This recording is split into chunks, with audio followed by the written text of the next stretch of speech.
तो hello friends, एक बार फिर से स्वागत है आपका हमारे इस यूट्यूब चैनल ग्रोविन एकेडमी में।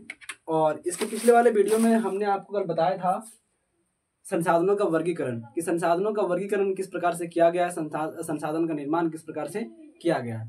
आज के इस वीडियो में हम उसके आगे चर्चा करेंगे कि संसाधनों का विकास किस प्रकार से हुआ, संसाधनों का विनाश किस प्रकार से हुआ है, कि संसाधनों का विकास किस प्रकार से हुआ है। कल के वीडियो में हमने आपको बताया था कि संसाधनों को मुख्य रूप से हमने 3 भागों में बांटा था: उत्पत्ति के आधार पर, उत्पादन के आधार पर और स्वामित्व के आधार पर। उत्पत्ति के आधार पर संसाधन कितने प्रकार का था? 2 प्रकार का, जैव संसाधन और अजैव संसाधन। उपयोगिता के आधार पर संसाधन का कितने प्रकार का था? 2 प्रकार का, नवीकरणीय और अनवीकरणीय। स्वामित्व के आधार पर संसाधन का कितने प्रकार था? 4 प्रकार, व्यक्तिगत संसाधन, सामुदायिक संसाधन, राष्ट्रीय संसाधन और अंतरराष्ट्रीय संसाधन।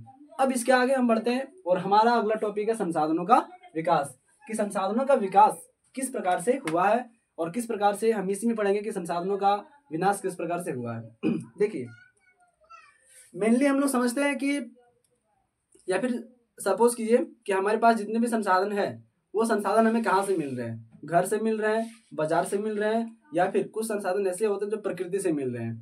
और इन दोनों में या फिर इन तीनों में सबसे ज्यादा हम दोहन किसका कर रहे हैं? सबसे ज्यादा हम दोहन कौन से संसाधन का कर रहे हैं इन तीनों में या फिर इन दोनों में? ठीक है, तो यदि हम देखें तो सबसे ज्यादा दोहन, सबसे ज्यादा विनाश, सबसे ज्यादा दुरुपयोग हम इसमें कर रहे हैं और वो है हमारा प्राकृतिक संसाधन का। हम एक पैराग्राफ लिखे हैं, उस पैराग्राफ को पढ़ते हैं, फिर आप समझने का प्रयास कीजिएगा और हम भी समझाने का प्रयास करेंगे। ऐसा माना जाता है कि जितनी तेजी से संसाधनों का विकास हुआ उतनी तेजी से इसका विनाश भी हुआ। क्यों? क्योंकि लोगों को लगता है कि संसाधन किसकी देन है? प्रकृति की देन है, जिसके कारण उन्होंने संसाधन का अंधाधुंध उपयोग किया। ठीक है, अब समझते हैं कि लोग क्या सोचते हैं कि संसाधन जो होता है वो प्रकृति का देन है, वो तो हमें प्रकृति से फ्री में मिला है, उसमें हमारा कोई पैसा या फिर कोई खर्च नहीं हुआ। तो इसी मानसिकता के आधार पर, इसी सोच के आधार पर हम संसाधनों का दुरुपयोग करते हैं, उसका जरूरत से ज्यादा उपयोग करते हैं, जिस कारण से धीरे धीरे संसाधन जो है वो धीरे धीरे विनाश होने लगा है। जैसे एग्जांपल समझिए, एक जंगल था, ठीक है, एक जंगल था, वहां पर ऑटोमेटिक अपने आप उग गया पेड़। ठीक है, और पेड़ जब उग गया तो वहां पर बहुत सारा पेड़ उग गया और वो ले लिया एक बहुत ही बड़े जंगल का रूप। अब कोई व्यक्ति इधर से गया और इस खेत में, इस जमीन में जितने भी पेड़ थे उसको सभी को काट लिया, और काटने के बाद उसको ले आया अपने घर। कारण क्या था कि आदमी सोचा कि रे, ये तो हमें पेड़, यहाँ पर जंगल मिला है, और जंगल जब मिला है तो इसका कोई नियंत्रण या फिर कह सकते हैं इसका देखरेख अभी कोई नहीं कर रहा है, और ये तो बिल्कुल फ्री में मिल रहा है, सरकार प्रकृति से मिल रहा है, तो चलो इसको सबको काटते हैं और अपने घर ले जाते हैं ताकि हम अपने निजी चीजों में इसका यूज करेंगे। तो हमने यहाँ पर किस आधार पर जंगलों का शोषण किया, किस आधार पर जंगलों को काटा? फ्री के आधार पर, कि इसमें हमारा कोई खर्च नहीं लगा है, ये आया हमें बिल्कुल फ्री में। कहाँ से? प्रकृति से। और इसी के कारण इस जंगल को हमने काट के ले आया घर। तो यही सोच के आधार पर, यही चीज के कारण प्राकृतिक संसाधन का अंधाधुंध उपयोग हो रहा है, उसका शोषण हो रहा है, उसका विनाश हो रहा है, और ये विनाश हमारा शुरू हो गया अभी से, और आने वाली पीढ़ी तक भी इसका विनाश चलता रहेगा। तो अंधाधुंध उपयोग करने के कारण बहुत सारी समस्याएं उत्पन्न हो गई, और उनमें से आपको लिखना है कि पृथ्वी के अंधाधुंध उपयोग करने से उत्पन्न होने वाले किन्हीं 3 समस्याओं को लिखें। सवाल यहाँ पर क्या बनेगा? आपने समझ लिया कि प्राकृतिक संसाधन का विनाश किस प्रकार से हो रहा है, उसका दुरुपयोग हम किस प्रकार से कर रहे हैं, है ना। तो यदि सवाल आपसे पूछा जाए कि संसाधनों के अंधाधुंध उपयोग करने से कौन कौन सी समस्याएं उत्पन्न हुई है, किन्हीं 3 समस्याओं को लिखें। तो सबसे पहले आपको लिखना है कि संसाधन जो है वो, पहला लिखेंगे आप, कुछ लोगों के लालच के कारण संसाधनों का अधिक मात्रा में विनाश हुआ। क्या बोल रहा है? पहला पॉइंट कि कुछ लोगों के कारण संसाधनों का अधिक विनाश हुआ। दूसरा बोल रहा है संसाधन जो है समाज के कुछ लोगों के ही हाथ में आ गया, जिसके कारण हमारा समाज जो है वो 2 भागों में बट गया। एक तो संसाधनहीन व्यक्ति और दूसरा संसाधन संपन्न, अर्थात अमीर और गरीब। इसको एग्जाम्पल से समझते हैं। पहला क्या बोल रहा है? पहला पॉइंट हमारा बोल रहा है कि कुछ लोगों के लालच के कारण, कुछ लोगों के लालच के कारण क्या हुआ? संसाधनों का विनाश हुआ। ठीक है। दूसरा पॉइंट बोल रहा है संसाधनों का जो नियंत्रण था, संसाधनों का जो नियंत्रण था वो किसी एक व्यक्ति के हाथ में आ गए, किसी एक व्यक्ति के हाथ में आ गए, और इसके कारण हमारा जो समाज था वो 2 भागों में बट गया। कितने भागों में बट गया? 2 भागों में।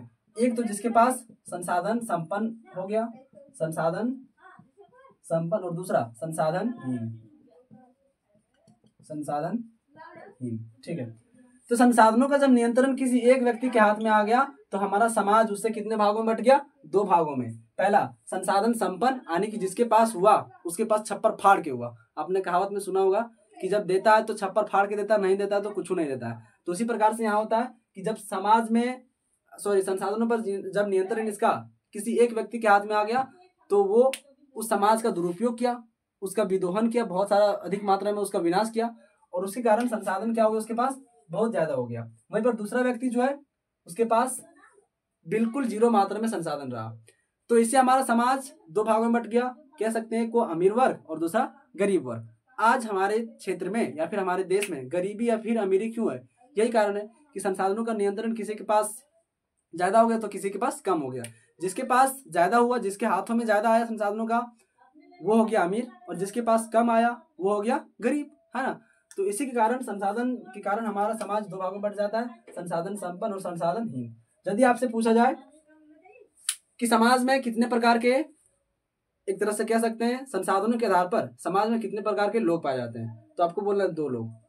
पहला वैसे लोग जो संसाधन संपन्न होते हैं, जिसके पास संसाधन अधिक होते हैं। दूसरा वैसे लोग जिसके पास संसाधन नहीं होते, संसाधनहीन होते हैं। उसे हम कह सकते हैं, जो जिसके पास संसाधन अधिक मात्रा में होता है उसे हम कह सकते हैं अमीर वर्ग, और जिसके पास संसाधन कम मात्रा में होता है उसे हम कहते हैं गरीब वर्ग। ठीक है, तो जब हमने संसाधन का विदोहन किया, संसाधन का जब विनाश किया, तो उसका प्रभाव हमारे समाज पर भी देखने को मिला। और समाज पर देखने को क्या मिला कि हमारा जो समाज था वो 2 भागों में बट गया। ठीक है, पहला पॉइंट हमने पढ़ा कि संसाधनों का विनाश जो हुआ वो कुछ लोगों के लालच के कारण हुआ। ठीक है, और दूसरा पढ़ा कि संसाधन का नियंत्रण जब किसी समाज के एक व्यक्ति के हाथ में आ गया तो उससे समाज जो हमारा है वो 2 भागों में बट जाता है, संसाधन संपन्न और संसाधनहीन। तीसरा पॉइंट आता है हमारा यहाँ पर, तीसरा पॉइंट, संसाधनों के अंधाधुंध उपयोग से, जब हम संसाधन का अधिक उपयोग करेंगे, अंधाधुंध उपयोग करेंगे, तो उससे हमारा वैश्विक संकट उत्पन्न हो गया। वैश्विक संकट, संसाधनों का जब हमने अंधाधुंध उपयोग किया तो उससे क्या हो गया? वैश्विक संकट हो गया। और वैश्विक संकट क्या होता है? जो किसी एक देश का संकट ना हो, किसी एक देश का संकट ना हो, बल्कि ये जो संकट है ये पूरे विश्व का है, पूरी दुनिया का है, पूरे संसार का, उसे कहते हैं वैश्विक संकट। वैसा संकट जो किसी एक देश का ना हो बल्कि वो पूरे देश का, पूरे संसार का हो, पूरी दुनिया का हो, उसे हम कहते हैं वैश्विक संकट। जैसे वायु प्रदूषण। वायु प्रदूषण क्या किसी एक देश का संकट है? नहीं, वायु प्रदूषण पूरे क्षेत्र का, कह सकते हैं पूरे देश का, पूरे संसार का संकट है। ओजोन परत का क्षय होना, ओजोन परत का क्षय होना ये किसी एक देश का संकट है? क्या आसमान किसी एक देश का है, किसी एक देश के बाप का है? नहीं, आसमान तो पूरे संसार का है। तो ओजोन परत जब क्षय होगा तो इसका प्रभाव क्या किसी एक देश पर पड़ेगा? नहीं पड़ेगा। ओजोन परत जब पूरी तरह से उसमें छिद्र हो जाएगा तो उसका प्रभाव पूरे संसार में पड़ेगा। ठीक है, उसके बाद आता है भूमंडलीय तापन। अधिक जो गर्मी इतना तेज हो रहा है उसका संकट किसी एक देश का नहीं, इसका संकट भी है, वो पूरे संसार का संकट है। वायु प्रदूषण हो गया, मृदा प्रदूषण हो गया, ओजोन परत का क्षय होना हो गया, जलवायु परिवर्तन हो गया, ये सारे जो चीजें हैं ये सब हम कहते हैं वैश्विक संकट। तो पहला हमने पढ़ा कि सर कुछ लोगों के लालच के कारण संसाधनों का क्या हुआ? विनाश हुआ। और जब उसके कारण संसाधनों का विनाश हुआ तो उससे क्या उत्पन्न हो गया? वैश्विक संकट उत्पन्न हो गया। क्या हो गया? वैश्विक संकट उत्पन्न हो गया। दूसरा पॉइंट पढ़ा कि संसाधनों का नियंत्रण किसी एक व्यक्ति के हाथ में आ गया, जिससे समाज हमारा 2 वर्गों में बट जाता है, संसाधन संपन्न और संसाधनहीन।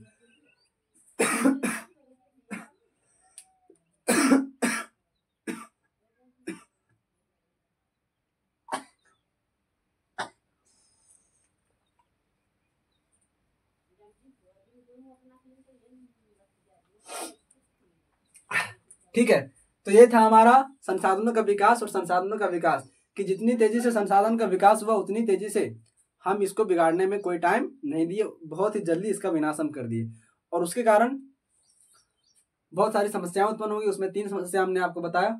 अब हम आगे चलते हैं, संसाधनों का विकास तो हो गया, अब हम पढ़ेंगे संसाधन या फिर कह सकते सतत पोषणीय विकास। सतत पोषणीय विकास, आपके पास यदि बुक होगा तो आप देखिएगा, आपके बुक्स में होगा एक सतत पोषणीय विकास, और आप जब क्लास कर रहे हो तो कोशिश करें कि अपने साथ बुक भी लेकर के बैठें। सतत पोषणीय विकास,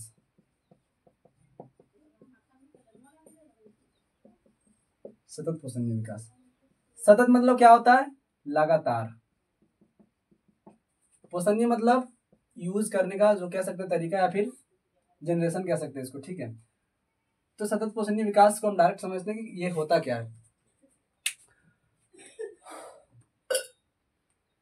सतत पोषणीय विकास एक प्रकार का अवधारणा है, संसाधनों को यूज करने का एक तरीका है, जो बताता है कि आप संसाधनों का यूज कर रहे हैं, लेकिन उस संसाधन को खत्म आप ही नहीं कर दीजिए, बल्कि आपका आने वाला जनरेशन, आपका आने वाला पीढ़ी जो है, उसके लिए भी कुछ बचा करके रखें। ठीक है, हम इसका डेफिनेशन पढ़ते हैं। सतत पोषणीय विकास का अर्थ है पर्यावरण को बिना नुकसान पहुंचाए संसाधनों का वैसा प्रयोग जिसका उपयोग वर्तमान पीढ़ी के साथ साथ आने वाली पीढ़ी भी कर सके, उसे सतत पोषणीय विकास कहते हैं।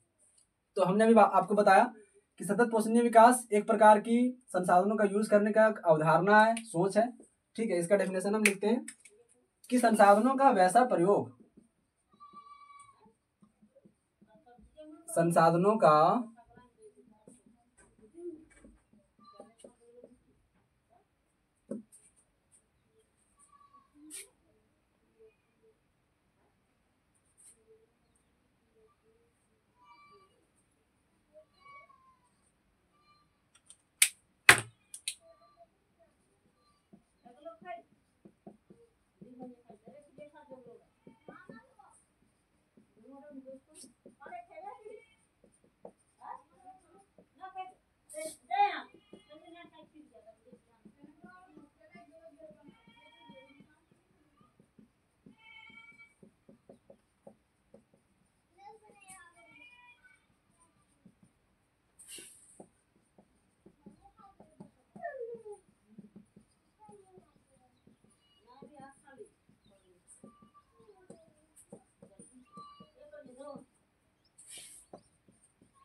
देखिए, ये है सतत पोषणीय विकास का डेफिनेशन कि पर्यावरण को बिना नुकसान पहुंचाए संसाधनों का वैसा प्रयोग जिसका वर्तमान पीढ़ी के साथ साथ आने वाला पीढ़ी भी यूज कर सके, उसे हम कहते हैं सतत पोषणीय विकास। कि सतत पोषणीय विकास का उदाहरण क्या कहता है कि आप संसाधन का यूज तो करें, लेकिन कोशिश ये करें कि उससे पर्यावरण को कोई नुकसान नहीं पहुंचे, और आप वर्तमान में तो उसका यूज करें ही करें, लेकिन आने वाली पीढ़ी के लिए भी, आने वाले जनरेशन के लिए भी उस संसाधन को बचा करके रख दे, ताकि वो भी उस संसाधन का मजा ले सके, उसका उपयोग कर सके। तो यही कहता है हमारा सतत पोषणीय विकास का अर्थ। जैसे मान लेते हैं हमने रखा, हमारे पास था, मान लेते जमीन, ठीक है, हमारे पास क्या था? जमीन। और ये जमीन का स्वामित्व तो पहले था हमारे बाप या फिर हमारे पापा, ठीक है। पापा के बाद ये जमीन किसको आ गया? हमको, ठीक है। अब कोशिश हमें ये करनी चाहिए कि पापा ने मेरे लिए बचा के रख दिया, तो अब हम अपने आने वाले जनरेशन के लिए बचा के रख दें। यदि हम इस जमीन को अब सब बेच के खा जाएंगे पकौड़ी वगैरह, तो हमारा जो आने वाला जनरेशन होगा, शादी ब्याह जब होगा तो आने वाला जनरेशन होगा, वो गरियाएगा कि पापा मेरा जमीन कहाँ है। तो जब गरियाएगा तो फिर दिक्कत हो जाएगा। तो वही बोल रहा है सतत पोषणीय विकास का कि आप यूज तो करें ही, लेकिन आने वाले जनरेशन का भी उस संसाधन को रख दें, ताकि वो भी उस संसाधन का यूज कर सके। नहीं तो जब भैया हम इसको बेच के सब सिंगाड़ा पकौड़ी अंडा रोल वगैरह खा जाएंगे, तब तो दिक्कत हो जाएगा। यही अवधारणा कहता है हमको सतत पोषणीय विकास कि पर्यावरण को बिना नुकसान पहुंचाए संसाधनों का वैसा प्रयोग जिसका उपयोग वर्तमान पीढ़ी के साथ साथ आने वाला पीढ़ी भी कर सके, उसे हम कहते हैं सतत पोषणीय विकास। ठीक है, अब इसके आगे हम पढ़ते हैं संसाधन नियोजन। लेकिन संसाधन नियोजन पढ़ने से पहले हमें एक बहुत ही इंपॉर्टेंट टॉपिक पर पढ़ना होगा, और वो टॉपिक अक्सर एग्जाम में पूछे जाते हैं, तो उसको ध्यान में रखना है। और वो टॉपिक हमारा है रियो डी जेनेरो सम्मेलन। रियो डी जेनेरो सम्मेलन, रियो डी जेनेरो सम्मेलन 1992। ठीक है, देखिए, जब लोग प्राकृतिक या फिर कह सकते हैं लोग जब संसाधनों का प्रयोग फ्री समझ करके अंधाधुंध करने लगे, जरूरत से ज्यादा करने लगे, दुरुपयोग करने लगे संसाधनों का, तो उससे जो था हमने आपको पहले बताया अभी कि वैसे करने से पूरे संसार में वैश्विक संकट उत्पन्न हो गया। और वैश्विक संकट जब उत्पन्न हो गया तो वो किसी एक देश का संकट नहीं था, वो तो पूरी दुनिया का संकट था। पर्यावरण संकट किसी एक देश का संकट थोड़ी होना है, वो तो पूरे संसार का है। ओजोन परत का क्षय होना ये किसी एक देश का संकट नहीं है, पूरे संसार का है। तो जब वैश्विक संकट बहुत अधिक मात्रा में उत्पन्न होने लगा, पर्यावरण का जब विनाश बहुत ज्यादा मात्रा में होने लगा, तब पूरे संसार के लोगों के मन में विचार आया, उस देश के नेताओं के लोगों के मन में विचार आया कि नहीं, अब इस पर हमें नियंत्रण लाना चाहिए, इस पर लगाम कसना चाहिए, ताकि जो विनाश हो रहा है वो कम हो सके और पर्यावरण जो प्रदूषण हो रहा है वो भी कम हो सके। तो इसीलिए एक सम्मेलन हुआ था उस टाइम 1992। इन 1992 रियो डी जेनेरो सम्मेलन कहाँ पर हुआ था? ये था जेनोवा में। अब अच्छा पहले इसका डेफिनेशन लिखते हैं हम। रियो डी जेनेरो सम्मेलन जो था उसका अन्य नाम भी है, उसे पृथ्वी सम्मेलन भी कहा जाता है या फिर प्रथम अंतरराष्ट्रीय सम्मेलन। तो रियो डी जेनेरो सम्मेलन का अन्य नाम क्या हो सकता है? इसका अन्य नाम पृथ्वी सम्मेलन, इसी को कहते हैं प्रथम अंतरराष्ट्रीय सम्मेलन। ठीक है, तो यदि आपसे प्रश्न पूछा जाए कि पृथ्वी सम्मेलन या फिर प्रथम अंतरराष्ट्रीय सम्मेलन या फिर रियो डी जेनेरो सम्मेलन कब हुआ था, तो 1992 में हुआ था। क्यों हुआ था इसका कारण अभी हम समझते हैं। रियो डी जेनेरो सम्मेलन, जिसे पृथ्वी सम्मेलन या फिर प्रथम अंतरराष्ट्रीय सम्मेलन भी कहा जाता है, जो जून 1992 में ब्राजील के शहर रियो डी जेनेरो में हुआ था। इस सम्मेलन का मुख्य उद्देश्य विश्व स्तर पर उभरते पर्यावरणीय समस्याओं का हल ढूंढने के लिए किया गया था, जिसमें विश्व के 100 से भी अधिक देशों ने भाग लिया था। अब ये जो सम्मेलन किया गया, इसका मुख्य कारण क्या था, इसका उद्देश्य क्या था? कुछ ना कुछ तो पर्पस रहा होगा इसका, ताकि उस सम्मेलन में दुनिया के लगभग देशों ने, अधिकतर देशों ने भाग लिया हो। तो कहा जाता है कि इसका उद्देश्य क्या था कि जो विश्व स्तर पर पूरे दुनिया में जो संकट पल रहा है, पर्यावरण का संकट। कौन सा संकट? पर्यावरण का संकट। इस पर्यावरण संकट से बचने का कोई उपाय निकाला जाए। ठीक है, यदि उपाय नहीं निकाले तो may be that something else happened, कुछ और भी हो सकता था। पूरा पर्यावरण जब प्रदूषित हो जाएगा तो उसका प्रभाव हमारे देश के लोगों पर पड़ेगा, पूरे संसार के लोगों पर पड़ेगा। तो इसीलिए रियो डी जेनेरो सम्मेलन किया गया। ब्राजील का एक शहर था जेनोवा। कहां पर था? ब्राजील का एक शहर था जेनोवा। जेनोवा नहीं, ये तो दूसरा हो गया।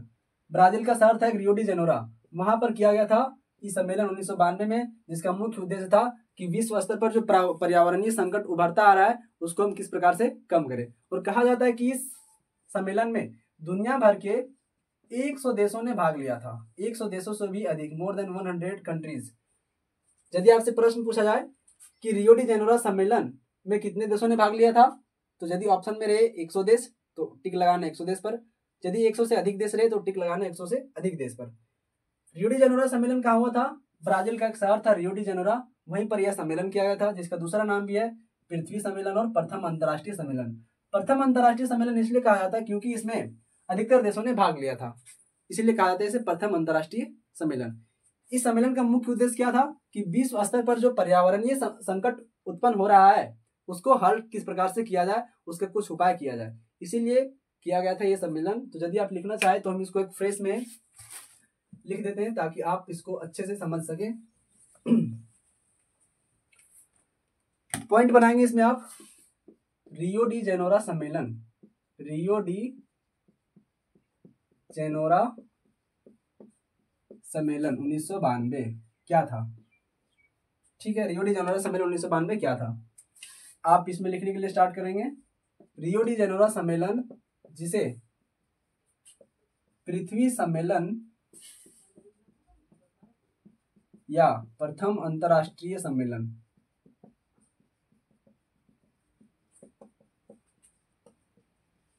प्रथम अंतरराष्ट्रीय सम्मेलन भी कहा जाता है, जो जून 1992 में ब्राजील के शहर रियो डी जेनेरो में हुआ था। ठीक है, हमने समझ लिया एक पैराग्राफ में कि रियो डी जेनेरो सम्मेलन को हम प्रथम अंतरराष्ट्रीय सम्मेलन भी कहते हैं या फिर पृथ्वी सम्मेलन भी कहते हैं, जो कहाँ हुआ था? जून 1992 में ब्राजील का एक शहर था रियो डी जेनेरो, वहीं पर हुआ था ये सम्मेलन। अब इस सम्मेलन का मुख्य उद्देश्य क्या था? इसका मुख्य उद्देश्य विश्व स्तर पर उभरते पर्यावरणीय संकट को कम करना या फिर हल ढूंढना। कहा जाता है कि इस सम्मेलन में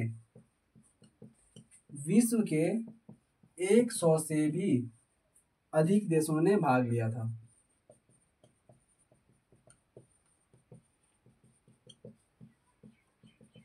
ठीक है, तो ये था रियो डी जेनेरो सम्मेलन, जिसे पृथ्वी सम्मेलन भी कहते हैं और प्रथम अंतर्राष्ट्रीय सम्मेलन भी कहते हैं। अब इसमें बहुत सारा ऑब्जेक्टिव बन सकता है। पहला ऑब्जेक्टिव बन सकता है कि रियो डी जेनेरो सम्मेलन कहाँ हुआ था।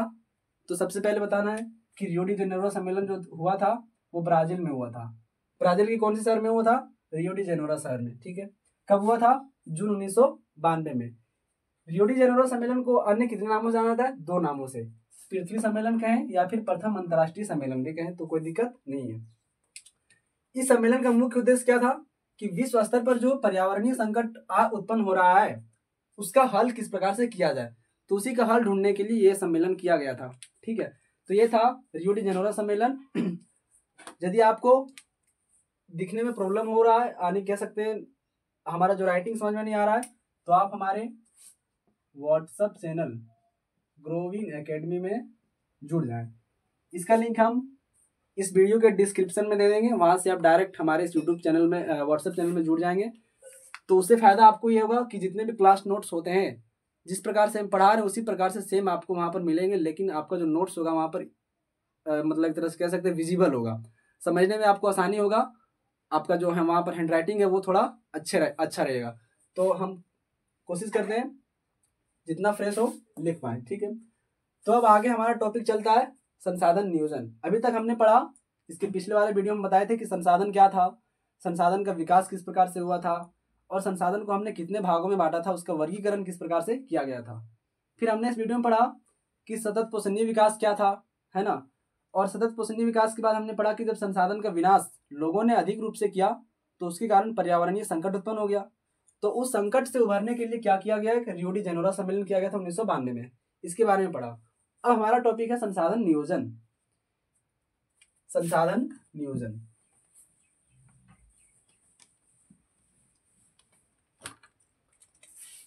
संसाधन नियोजन चैप्टर लंबा है, तो आप कोशिश ये करिए कम पढ़िए लेकिन बेहतर पढ़िए। भले 20 मिनट पढ़िए लेकिन समझने का कोशिश आप 100% कीजिए।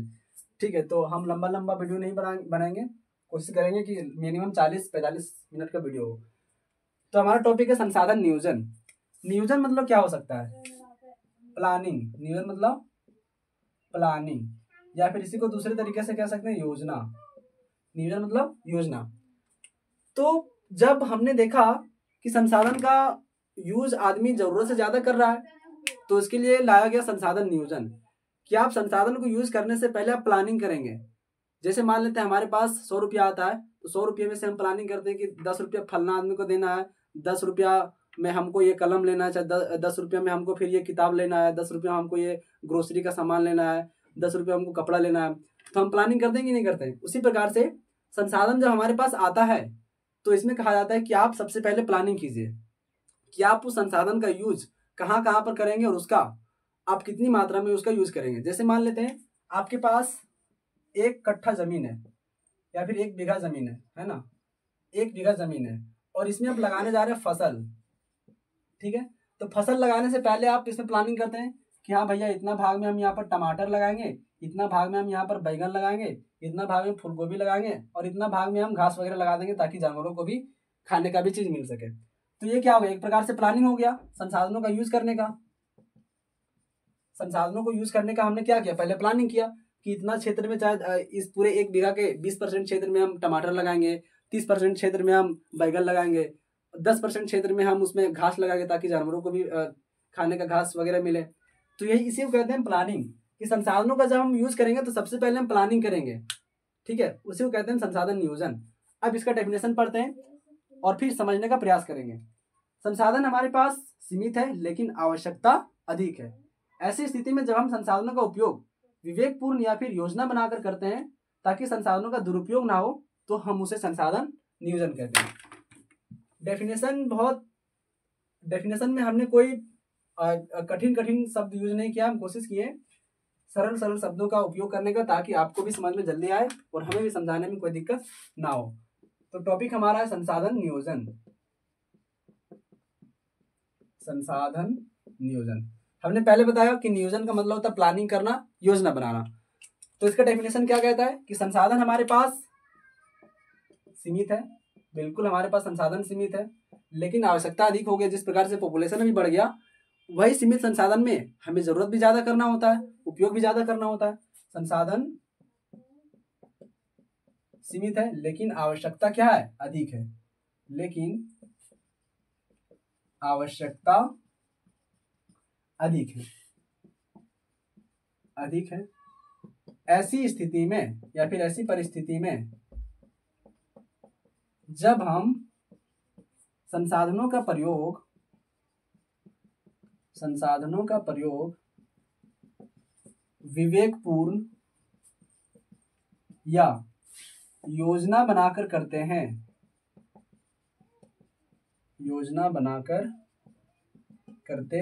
हैं ताकि संसाधनों का दुरुपयोग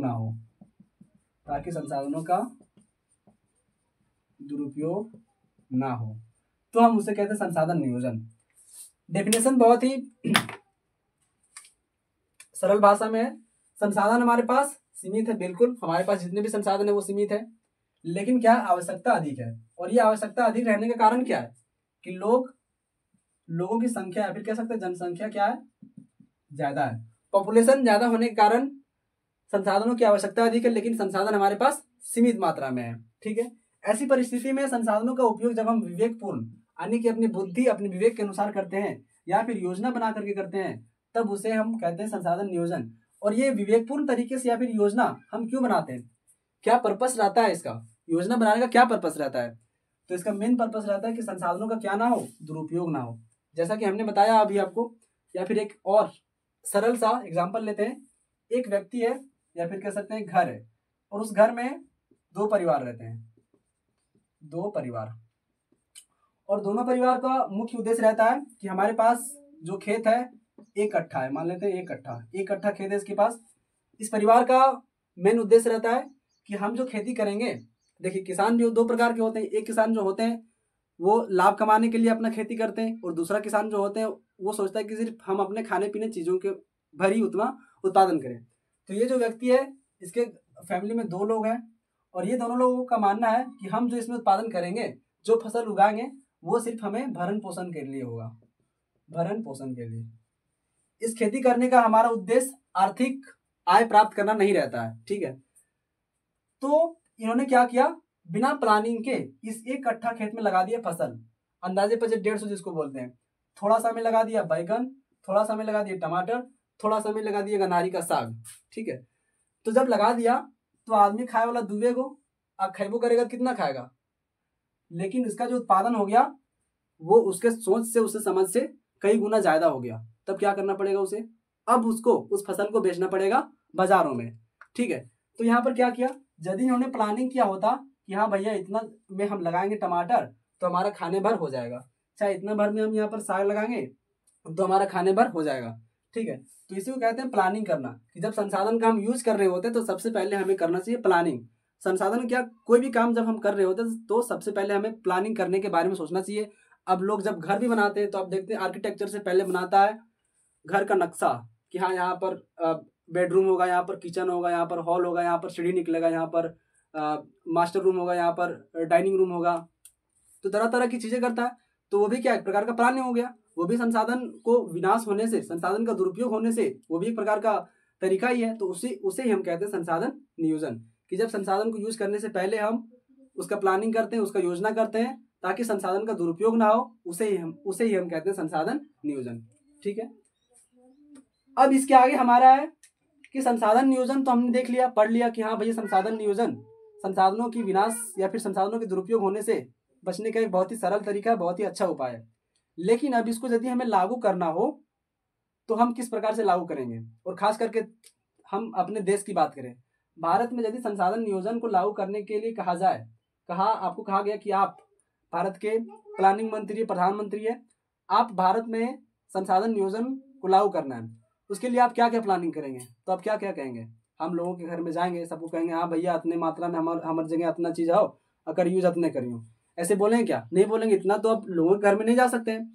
तो इसके लिए हम क्या करेंगे? हम टेक्नोलॉजी का यूज करेंगे। अभी तो हमारा डिजिटल मीडिया हो गया, तो उसके लिए हम टेक्नोलॉजी का यूज कर सकते हैं। उसका कारण हम बता दें तो सबसे पहले इसमें हम बता सकते हैं क्या कर सकते हैं संसाधन का नियोजन करने के लिए।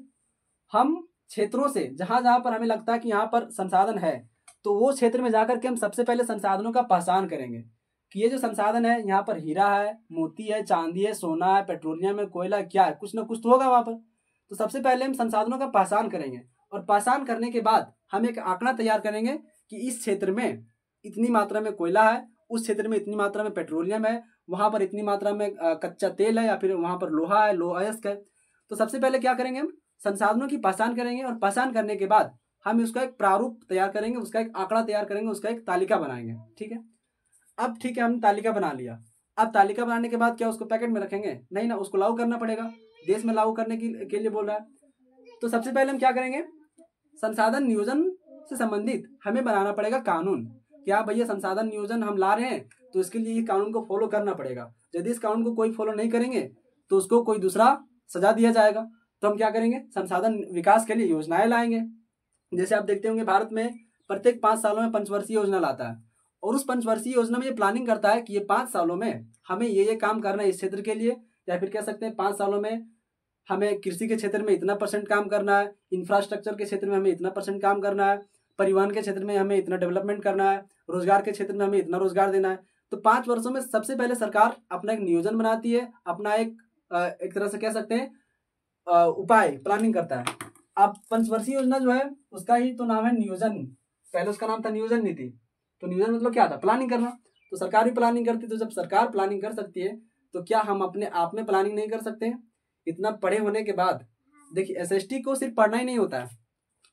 एसएसटी को पढ़ने का मतलब होता है कि आपने एसएसटी को पढ़ लिया, अब आप कोशिश करें कि ये इस पर आप लागू करें। जैसे हम संसाधन नियोजन पढ़ा रहे हैं, तो संसाधन नियोजन पढ़ा रहे हैं हम, तो यदि हम ही संसाधन का दुरुपयोग करने लगे, संसाधन का विनाश करने लगे, तो फिर एसएसटी पढ़ने का कोई फायदा नहीं रहा। आपने एसएसटी को पढ़ा, आपने समझा, तो आप भी कोशिश कीजिए कि हम भी संसाधन नियोजन को लागू करने का उपाय करें। हम भी कोशिश करें कि अपने आप में, लोगों को तो समझाना बहुत ही मुश्किल हो गया अभी, तो कम से कम कोशिश अपने आप कीजिए कि हम भी संसाधन नियोजन का पालन करें, ताकि संसाधन का विदोहन ना हो, संसाधन का दुरुपयोग ना हो। ठीक है, तो हम क्या करेंगे, सबसे पहले क्षेत्रों में जाकर के संसाधनों की पहचान करेंगे कि यहाँ पर कौन सा प्रकार का संसाधन है, और पहचान करने के बाद हम एक तालिका बनाएंगे कि इस क्षेत्र में इतना प्रकार का संसाधन इतनी % में थी। अब हम पहचान कर लिए, अब उसके बाद हम उसको लागू करने के लिए एक योजना बनाएंगे कि हाँ भैया इस योजना को वहां पर लागू करना है, और यदि लागू नहीं, वहां के लोग यदि फॉलो नहीं करते हैं तो फिर उसके लिए कुछ अलग से उपाय किया जाएगा। ठीक है, तीसरा हो सकता है कि संसाधन नियोजन के बारे में हम टेक्नोलॉजी का यूज ले सकते हैं, और टेक्नोलॉजी का यूज हम इस प्रकार से कर सकते हैं। अभी तो सोशल मीडिया हो, अभी तो आप एक पोस्ट करो पूरी दुनिया में वो फैल जाता है, तो हम लोगों को जागरूक कर सकते हैं, संसाधन नियोजन के बारे में उसको बता सकते हैं। 100 में से कम तो 50 लोग समझेंगे ही। ठीक है, और था जन भागीदारी देना। यहाँ पर क्या कह रहा है, जन भागीदारी, इसको मिटाते हैं संसाधन नियोजन। और हमारा सवाल था कि भारत में संसाधन नियोजन को लागू करने के कोई 5 उपाय लिखिए। प्रश्न बन सकता है कि भारत में संसाधन नियोजन को लागू करने के कोई 5 उपाय लिखे। ठीक है, आपको कह दिया गया कि चलो आपको अपने पंचायत का मुखिया बना दिए बिना चुनाव लड़े, और आपका काम सबसे पहले ये है कि आप अपने पंचायत में सभी लोगों को बताएं कि संसाधन का नियोजन किस प्रकार से किया जाए। तो आप क्या करेंगे आप उस टाइम? तो सबसे पहले आप क्या करेंगे, सभी क्षेत्र में जाएंगे अपने पंचायत के, और अपने पंचायत के जितने भी गांव होते हैं वहां पर जा करके सबसे पहले हम संसाधनों की पहचान करेंगे कि फलना गांव में इस प्रकार का संसाधन पाया गया। संसाधनों की पहचान करेंगे हम, और सिर्फ पहचान करके क्या उसको पैकेट में रखेंगे? नहीं ना। तो पहचान करने के बाद हम उसके लिए बनाएंगे एक तालिका, एक आंकड़ा तैयार करेंगे कि इस गांव में 10% मात्रा में पाया गया कोयला। ठीक है, 10% मात्रा में पाया गया कोयला। दूसरा गांव में पाया गया मान लेते हैं पेट्रोलियम, कितना मात्रा में? 20%। तो इस प्रकार से हम एक प्रारूप तैयार करेंगे, तालिका तैयार करेंगे। ठीक है, तो इसमें फलना चिल्ला गांव नहीं लिखना है, सबसे पहले आपको लिखना है कि हम संसाधनों की पहचान कर उसकी तालिका बनाएंगे। संसाधनों की पहचान कर उसकी तालिका बनाएंगे, उसकी तालिका बनाएंगे। ठीक है, दूसरा, जब संसाधन का पहचान कर लिया, उसका तालिका भी बना लिया, तो हम संसाधनों के विकास के लिए हम बनाएंगे योजना। क्या बनाएंगे? योजना। कि हाँ भैया 10% कोयला पाया गया, तो 10% कोयला में से 2% कोयला हम फलना गांव को दे देंगे, 2% कोयला हम वो गांव को दे देंगे, 3% कोयला हम वो गांव को दे देंगे। तो हमने उसके लिए क्या बनाया? योजना बनाया। तीसरा हो सकता है कि हम लोगों को जागरूक कर सकते हैं, लोगों को जागरूक कर सकते हैं किसके बारे में? संसाधन नियोजन के बारे में। लोगों को जाकर के हम बता सकते हैं कि संसाधन नियोजन का यूज हमें किस प्रकार से करना चाहिए, या फिर संसाधन नियोजन हमें क्यों करना चाहिए। ठीक है, संसाधन नियोजन के बारे में हम लोगों को जागरूक कर सकते हैं। और 4 में हो सकता है कि आप इसके लिए संसाधन नियोजन को लागू करने के लिए कोई ना कोई कानून बनाइए। क्या बनाइए? कानून बनाइए। और कानून बनाने के बाद इससे भी नहीं हो रहा है तो आप संसाधन नियोजन में सभी को जन भागीदारी दे दिए। जन भागीदारी, संसाधन नियोजन को लागू करने के लिए आप इसमें लोगों को भी शामिल कर लीजिए, अपने पंचायत के लोगों को भी शामिल कर लीजिए, ताकि जब एक साथ एक व्यक्ति रहेगा तो भला हो सकता है कि उसका बात बहुत ही कम लोग सुने, लेकिन जब एक साथ 10, 20, 50, 100 लोग रहेंगे तो हो सकता है कि उस बात को लोग जल्दी समझे और उसको जल्दी एग्री भी करे, जल्दी एक्सेप्ट भी करे। ठीक है, तो ये हो सकता है कि भारत में संसाधन नियोजन को लागू करने के क्या क्या उपाय हो सकते हैं। पहला, कि हम संसाधनों की पहचान करके उसकी तालिका बनाएंगे। दूसरा, तालिका बना ली, अब उसके बाद संसाधन विकास योजनाएं लागू करेंगे। तीसरा, संसाधन नियोजन के बारे में लोगों को जागरूक करेंगे। और 4 में हम संसाधन नियोजन से संबंधित कानून व नीतियां बनाएंगे। और 5 में जन भागीदारी देंगे, इसमें सभी लोगों को शामिल कर लेंगे संसाधन नियोजन में। तो ये था हमारा संसाधन नियोजन। अब आप बताइए कि संसाधन नियोजन जरूरी है कि नहीं है? बिल्कुल जरूरी है। कैसे नहीं है? जब हम दुरुपयोग करेंगे, संसाधन का अधिक मात्रा में उपयोग करेंगे, तब तो कुछ ना कुछ तो कानून लाना ही पड़ेगा। तो वही था संसाधन नियोजन। ठीक है, अब इसके बाद आता है संसाधन संरक्षण। हमने अभी तक पढ़ा कि संसाधन का विकास हुआ, उसका विनाश भी हुआ, और जब विनाश हुआ तो उसको रोकने के लिए हमने योजना लाया, जिसे हमने कहा संसाधन नियोजन। अब संसाधन नियोजन लाने से क्या हमारा जो संसाधन का दुरुपयोग हो रहा है, उसका जो विनाश हो रहा है, वो रुक जाएगा? मुश्किल है, बहुत ही कम रुक सकता है। तो अब हम पढ़ेंगे संसाधनों का संरक्षण, कि संसाधन का संरक्षण हम किस प्रकार से कर सकते हैं, या फिर संसाधन का संरक्षण क्यों जरूरी है, क्यों करेंगे हम संसाधन का संरक्षण। संसाधन संरक्षण, संसाधन संरक्षण। ठीक है, संसाधन संरक्षण की आवश्यकता क्यों पड़ी? संसाधन संरक्षण की आवश्यकता क्यों पड़ी? प्रश्न हमारा क्या है कि संसाधन संरक्षण की आवश्यकता क्यों पड़ी, और हमारा टॉपिक है संसाधन संरक्षण। संसाधन संरक्षण। देखिए, अभी हम यहाँ पर एक पैराग्राफ लिखे, उसको पढ़ते हैं। आधुनिक समय में जनसंख्या में अधिक वृद्धि के कारण संसाधनों का अंधाधुंध उपयोग हो रहा है, जिसके कारण संसाधनों का संरक्षण आवश्यक हो गया है।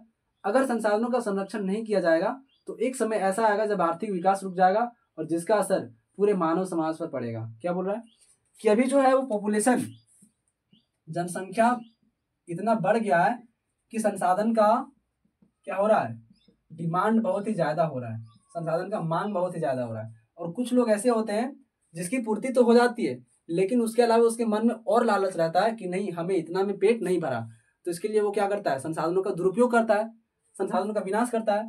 तो संसाधन संरक्षण में क्यों पड़ी कि जनसंख्या हो गया ज्यादा, और जब जनसंख्या ज्यादा हो गया तो हमारे पास संसाधन है सीमित मात्रा में, संसाधन हमारे पास सीमित मात्रा में है, और ऐसी स्थिति में लोग डिमांड ज़्यादा करते हैं, और जब डिमांड करते हैं और जब उसकी पूर्ति हो जाती है, तभी जब उसका पेट नहीं भरता है, उसके मन का जो लालच है वो नहीं मिटता है, तब वो निकल पड़ता है संसाधन का विनाश करने के लिए, है ना, संसाधन का विनाश करने के लिए। तो इसी विनाश को रोकने के लिए क्या लाया गया? संसाधन संरक्षण। और ये संसाधन संरक्षण में कहा जाता है कि हमें किस प्रकार से संसाधनों का संरक्षण करना चाहिए, यदि नहीं करेंगे तो उससे क्या क्या समस्याएं उत्पन्न हो सकता है। ठीक है, अभी आप देखते होंगे सड़क के चारों ओर सड़क के दोनों ओर मान लेते हैं पेड़ लगे रहते हैं, है ना, पेड़ लगे रहते हैं। इस पेड़ को काट करके लोग बना रहे हैं यहाँ पर घर। क्या बना रहे हैं? घर बना रहे हैं, अपना दुकान बना रहे हैं, अपना फैक्ट्री बना रहे हैं। तो यहाँ पर कौन से संसाधन का दुरुपयोग हो रहा है? पेड़ का हो रहा है। लालच किसको है? आदमी को है। लालच किसको है? आदमी को है। अब जब संसाधनों का हम यहाँ पर दुरुपयोग किए, पेड़ को हमने काटा, तो क्या इसका प्रभाव सिर्फ पर्यावरण पर पड़ा? गलत। इसका प्रभाव सिर्फ पर्यावरण पर नहीं पड़ा, बल्कि उस क्षेत्र में उस पेड़ पर रहने वाले सभी पंछियों पर पड़ा, सभी छोटे छोटे नन्हे पंछियों पर पड़ा, उसके बच्चों पर पड़ा। ठीक है, तो इसीलिए लाया गया संसाधन संरक्षण। संसाधन का संरक्षण निम्नलिखित कारणों से आवश्यक है। पहला, वनों की कटाई। यदि हम वनों की कटाई करते हैं तो हमारा वातावरण, हमारा पर्यावरण क्या होता है? प्रदूषित होता है। वनों की कटाई से वातावरण प्रदूषित होता जा रहा है। यदि इसे नहीं रोका जाएगा तो प्रदूषण इतना बढ़ जाएगा कि मानव जीवन खतरे में पड़ जाएगा। ठीक है, तो संसाधनों का संरक्षण की आवश्यकता हमें क्यों पड़ी? सबसे पहला कारण है पर्यावरण प्रदूषण को रोकने के लिए। पर्यावरण प्रदूषण को रोकने के लिए। ठीक है, दूसरा पॉइंट क्या हो सकता है? मानव के आर्थिक विकास को, मानव के आर्थिक विकास को बढ़ाने के लिए, बढ़ाने के लिए। ठीक है, तीसरा पॉइंट क्या हो सकता है? भौम जल संरक्षण के लिए। भौम जल संरक्षण के लिए। इसके अलावा भी हो सकता है सतत पोषणीय विकास को बढ़ावा देने के लिए। सतत पोषणीय विकास को बढ़ावा देने के लिए। और लास्ट और 5 में क्या हो सकता है? जैव विविधता के लिए। जैव विविधता के लिए। अब देखिए इन 5 पॉइंटों को हम एक एक करके समझते हैं। सवाल क्या है कि संसाधन संरक्षण की आवश्यकता क्यों पड़ी? तो पहला पॉइंट है हमारा पर्यावरण प्रदूषित को रोकने के लिए। जब हम संसाधन का संरक्षण नहीं करेंगे, अधिक मात्रा में जब संसाधनों का दुरुपयोग करेंगे, तो उससे हमारा क्या होगा? पर्यावरण प्रदूषित होगा। दूसरा है मानव के आर्थिक विकास को बढ़ाने के लिए। इसका क्या मतलब? आर्थिक विकास मतलब कि जहां से उसकी आय की प्राप्ति होती है। ठीक है, अब मान लेते हैं हमारे पास कोयला का भंडार सीमित है, या फिर हमारे पास पेट्रोलियम की मात्रा मान लेते हैं सीमित है, तो इसका यूज यदि हम अपनी ही पीढ़ी में, वर्तमान पीढ़ी में कर लेंगे, तो क्या हमारा आने वाला जो पीढ़ी है उसके पास कुछ बचेगा? कुछ नहीं बचेगा उसके पास। वो बेचारा सोचेगा हमारे माँ बाप तो सारा कोयला खत्म करके रख दिया, अब अपना आर्थिक विकास हम किस प्रकार से करें? तो बहुत रोएगा, बहुत गरियाएगा। वो किसको गरियाएगा? अपने पिछले वाला पीढ़ी को, अपने माँ बाप को गरियाएगा। ठीक है, तो पहला कि हम अपने आर्थिक विकास को बढ़ाने के लिए क्या कर सकते हैं? संसाधनों का संरक्षण कर सकते हैं। तीसरा हो गया भौम जल संरक्षण के लिए। अभी आप देखते होंगे कि भूमि के नीचे पानी जो है वो बहुत ही, उसका जो लेयर वो धीरे धीरे कम होता जा रहा है। इसका कारण क्या है? क्या कारण है इसका? सबसे पहला कारण तो हो सकता है खदानों का उपयोग करना, यानी खनन। पत्थरों का खनन हो गया, कोयला का खनन हो गया। आप सबसे ज्यादा अधिक पानी का परेशानी रहता है वैसे क्षेत्रों में जहाँ पर खनन की प्रक्रिया चलती है। और खनन में शामिल हो सकते हैं पत्थर का खनन, कोयला का खनन, और जितने प्रकार के खनन होते हैं जो भूमि से प्राप्त होते हैं, बहुत अधिक गहराई तक उसको खोदा जाता है और तब उसको निकाला जाता है। तो ऐसी परिस्थिति में पानी का लेयर जो होता है वो बहुत ही नीचे चला जाता है। तो भौम जल संरक्षण के लिए भी संसाधन संरक्षण आवश्यक हो गया। और 4 में है सतत पोषणीय विकास को बढ़ावा देने के लिए। अभी हमने बताया आपको पेट्रोल वाला कि यदि अब वही हम सब खत्म कर देंगे तो हमारा आने वाला पीढ़ी हमको गरियाएगा, बोलेगा हमारे लिए कोई संसाधन नहीं रख दिया। तो सतत पोषणीय विकास को बढ़ावा देने के लिए। और 5 में जैव विविधता। जैव विविधता मतलब पृथ्वी पर रहने वाले सभी जीव जंतु से है, जो भी किस पर निर्भर है? अपने प्रकृति पर निर्भर है। तो ये था हमारा संसाधनों का संरक्षण की आवश्यकता हमें क्यों पड़ी। अब संसाधन के संरक्षण से संबंधित महात्मा गांधी ने अपना एक विचार दिया था, और वो विचार क्या था। गांधी जी ने कहा था कि हमारे पास पेट भरने के लिए बहुत संसाधन है, लेकिन किसी की पेटी भरने के लिए नहीं है। कितना अच्छा वाक्य कह रहा है कि हमारे पास संसाधन तो है, लेकिन किसके लिए, पेट भरने के लिए। अब किसी की पेटी भरने के लिए नहीं है।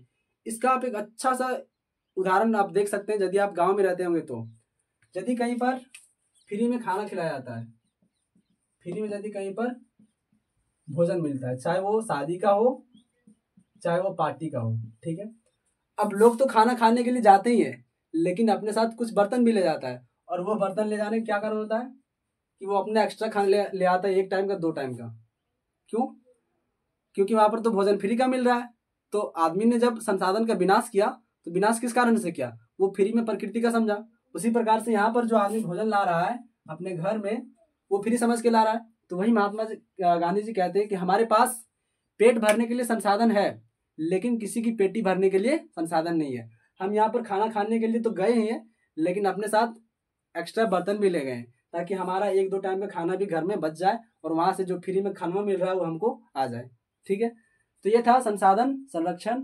अब इसके आगे वाले वीडियो में कल बताएंगे हम भूमि संसाधन क्या होता है, मृदा का निर्माण किस प्रकार से होता है, भूमि निम्नीकरण क्या होता है।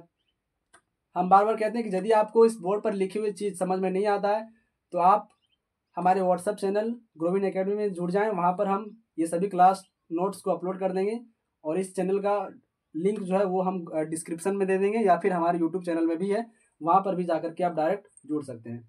और वहाँ पर यदि आपको कोई डाउट है तो आप उस चैनल में मैसेज करें, वहाँ से हम कोशिश करेंगे कि आपको समझा दें, आपका जो कॉन्सेप्ट है वो क्लियर हो जाए।